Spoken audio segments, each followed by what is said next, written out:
Je m'appelle Heiko et je parlerai ici au nom de Hildegard Schneider, directrice de World Wide Wings, éveil messianique. Le thème du réveil d'aujourd'hui est Shavuot, une toute nouvelle dimension. Dans le dernier épisode du réveil, le numéro 300, intitulé « Quelle est la mission la plus profonde de ta vie ?», nous avons parlé de l'esprit d'Elohim.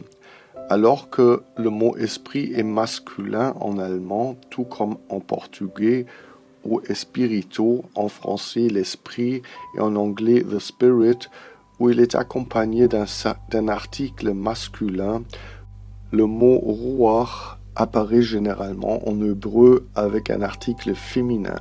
D'un point de vue grammatical, le mot ruach est donc féminin. Et tous les traducteurs ont modifié le genre de ruach lors de la traduction, dès que le mot est utilisé en référence à Elohim pour désigner le souffle de vie d'Elohim qui imprègne la création et lui donne vie, pour désigner la présence d'Elohim, alors ruach s'accompagne en hébreu de forme verbale féminine. Le mot ruach est un mot onomatopéique désignant un mouvement d'air que l'on peut entendre, qu'il s'agisse de la respiration humaine ou d'une légère brise.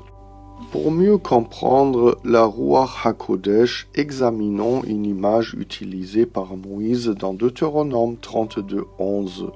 Comme un aigle qui emmène ses petits et plane au-dessus d'eux, ainsi il, Elohim, a déployé ses ailes, l'a pris Jacob son peuple et l'a porté sur ses ailes. Ce n'est pas une image subtile. Dans l'ancien Proche-Orient, l'aigle planant au-dessus de son nid était l'un des symboles les plus puissants de l'amour protecteur, actif et infatigable qui soit. Et Moïse a également choisi ce mot hébreu rahab, qui signifie planer, pour la scène d'ouverture du récit de la création. Cela montre que l'esprit d'Elohim n'est pas un Elohim qui observe de loin la manière dont la matière s'organise d'elle-même. C'est l'esprit d'Elohim, le Ruach HaKodesh, qui plane comme un aigle au-dessus des ténèbres et des profondeurs, protégeant ce qui n'existe pas encore, attendant la voix qui l'appellera à l'existence.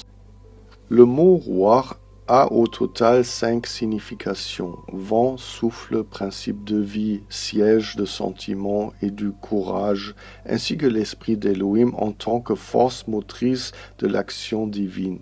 Si nous négligeons le contexte hébreu de la féminité de la Ruach HaKodesh, nous courons le risque de nous déplacer dans une réalité que nous ne pouvons pas percevoir. La réalité de la Ruach HaKodesh est intime, passionnée et toujours présente. Elle ne dépend ni de chants, de louanges, ni d'un état émotionnel particulier.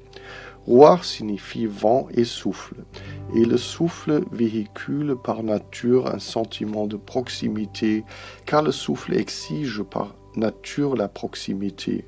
On ne peut pas sentir le souffle d'autrui à travers la pièce. Pour être touché par le souffle, il faut être proche. La Ruach est décrite par un mot dont toute la signification est imprégnée de proximité. Elle n'est pas décrite comme une force lointaine qui transmet de l'énergie à travers le cosmos. Revenons une fois encore à la scène d'ouverture de la création. La terre était informe et vide, les ténèbres couvraient l'abîme, et l'esprit d'Elohim planait au-dessus des eaux. Genèse 1:2. La scène d'ouverture décrit le chaos, les ténèbres et l'informe, ainsi que la Ruach, qui est déjà là et plane au-dessus des eaux. Elle ne descend pas seulement d'en haut, non, elle est déjà à l'œuvre dans le chaos avant même que celui-ci ne soit nommé. En d'autres termes, la Ruach n'attend pas que l'on lui demande d'agir, mais elle est déjà présente dans le chaos. Donc, d'abord le Ruach est là, puis vient la voix, puis la création. La Ruach plane, la parole est prononcée, puis la vie surgit. Revenons à Deutéronome 32:11. Comme l'aigle qui remue son nid, plane au-dessus de ses petits, déploie ses ailes, les prend et les porte sur ses ailes.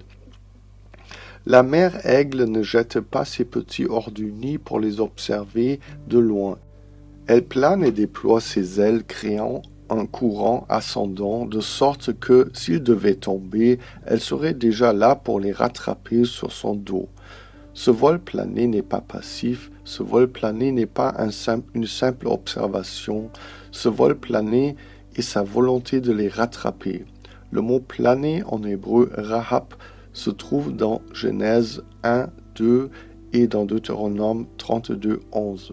Ce planer a le sens d'une protection farouche, d'une disponibilité à l'image de l'amour d'une mère aigle pour ses petits. On retrouve cela également dans les paroles de Yeshua en Matthieu 23, 37. « Jérusalem, Jérusalem, qui tue les prophètes et lapide ceux qui te sont envoyés, combien de fois ai-je voulu rassembler tes enfants comme une poule rassemble ses poussins sous ses ailes, et vous ne l'avez pas voulu. » Tournons-nous maintenant vers le prophète Ézéchiel que le roi conduit au milieu d'une vallée.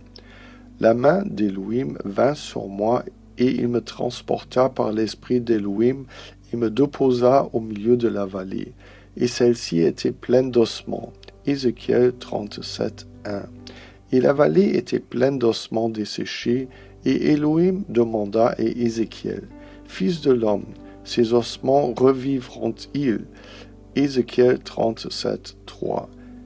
Les exégètes ont compté que le mot « roi » apparaît 10 fois dans le chapitre 37 et qu'il a 4 significations différentes. Premièrement, le roi qui transporte physiquement Ézéchiel dans la vallée. Deuxièmement, le souffle qui redonnera vie aux os.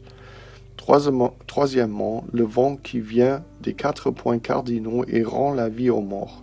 Et quatrièmement, l'esprit de lui-même. Je mettrai mon esprit en vous et vous vivrez, je vous établirai dans votre pays. Ézéchiel 37, 14. Et c'est cette même Ruach qui était présente dans la scène d'ouverture de la création. C'est toujours cette même Ruach qui dirige les systèmes météorologiques et qui redonne vie aux os morts. Puis Jah dit à Ézéchiel, et il me dit, prophétise à l'esprit, prophétise, fils de l'homme, et dis à l'esprit, ainsi parle le Seigneur éternel, viens des 4 vents, ô esprit, et souffle sur ces morts, afin qu'ils revivent. Versets 8 à 9. De même au verset 14. Ainsi parle le Seigneur l'Éternel. Viens des 4 vents, ô souffle, et souffle sur ces morts, afin qu'ils revivent. Nous voyons ici que Elohim dit à Ézéchiel qu'il doit parler à la Ruach, s'adresser à elle et lui donner un ordre, qu'il utilise sa voix pour déclencher ce que le roi est prêt à accomplir. La Ruach est déjà dans la vallée, déjà présente, déjà au-dessus des ossements, mais la Ruach attend la voix du prophète. D'abord la Ruach, puis la voix, puis la vie. Le même schéma que dans les récits de la création. La Ruach plane, la parole est prononcée, la création s'accomplit.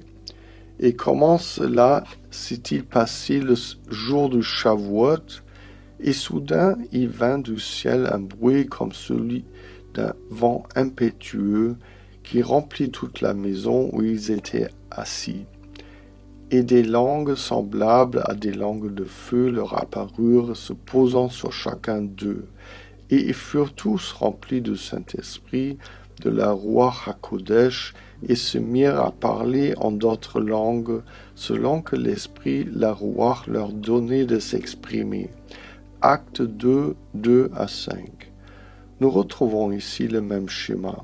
La Ruach remplit l'espace, puis les disciples se mirent à parler, comme lors de la création. D'abord le chaos, la Ruach plane, Elohim parle et la lumière se fait.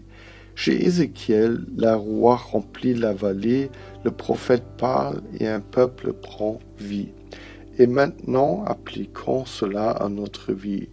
Y a-t-il quelque chose dans ta vie, une relation, un ministère, une entreprise, quoi que ce soit, que te donne l'impression d'être des os desséchés? Ézéchiel s'est tenu dans cette vallée des ossements et l'a observé très attentivement. Sa réponse est le début d'une véritable confiance. C'est la volonté d'agir sans savoir si cela fonctionnera. Et Elohim a répondu par un commandement qui compte sans doute parmi les plus célèbres de toute l'Écriture sainte. Prophétise sur ses ossements. Pas prie plus intensement, pas jeûne et attends, parle, ouvre la bouche au-dessus des ossements et fais entendre ta voix. Il n'était pas nécessaire de convaincre la rouarre, elle n'a pas besoin d'une atmosphère émotionnelle particulière, ni de bons chants de louange. La rouarre était là, planant au-dessus de la situation, attendant la voix du prophète. Je suis bouleversé de reconnaître ce schéma et je l'applique désormais aux non-croyants de mon entourage. Ils vivent dans le chaos, c'est-à-dire dans un désordre divin. La rouarre est déjà là et plane au-dessus d'eux grâce à nos prières et nous parlons à la rouarre comme Ézéchiel lui a parlé. Viens, souffle sur ce mort afin qu'il revienne à la vie. Depuis que cela m'a été révélé, je prie désormais ainsi et j'attends que les morts revivent, qu'ils renaissent à une espérance vivante. Vous pouvez aider à diffuser le message en laissant un j'aime et en vous abonnant à la chaîne. Comme l'algorithme enregistre ces activités, ces vidéos seront ainsi diffusées à un plus grand nombre de personnes. Merci beaucoup de votre soutien.